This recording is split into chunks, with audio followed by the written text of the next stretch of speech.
Dans cette vidéo, nous allons voir des objets Excel de type classeur. Dans la première procédure, je vais vous montrer que vous pouvez fermer tous les classeurs ouverts en même temps. C'est la dernière procédure que vous voyez. Et donc là, on va faire appel à workbooks au pluriel .close. Eh bien, si vous utilisez cet objet, cette instruction, eh bien, vous pouvez refermer l'ensemble des classeurs en même temps. Alors, vous voyez qu'il reste simplement la fenêtre Excel qui est vide, plus la fenêtre Visual Basic qui est vide aussi, parce qu'on a fermé tous les classeurs qui étaient ouverts au départ. Deuxième exemple, je vais fermer tous les classeurs sauf le classeur actif. Alors là, vous êtes dans Fermer classeur.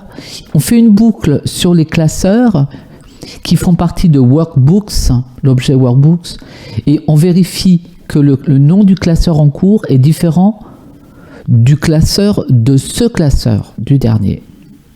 Puisqu'on était parti, étant donné que le code est rattaché à ce classeur-là. Maintenant, je vais vous montrer comment faire une exportation au format PDF du document en cours. En fait, je vais commencer à recopier la feuille, puis ensuite, je vais faire appel à la procédure qui est juste en dessous pour exporter le document au format PDF. Donc là, vous voyez que j'utilise l'instruction call pour rappeler la procédure qui est juste en dessous, qui permet de faire l'exportation.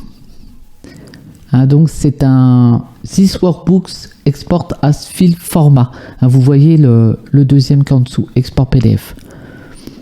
Troisième possibilité, on va créer un nouveau classeur, l'enregistrer et le fermer.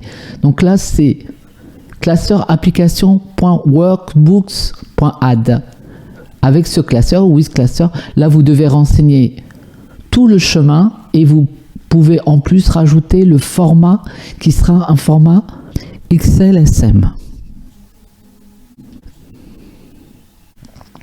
Et en fait, il est créé, il a été créé et il a été refermé derrière .close.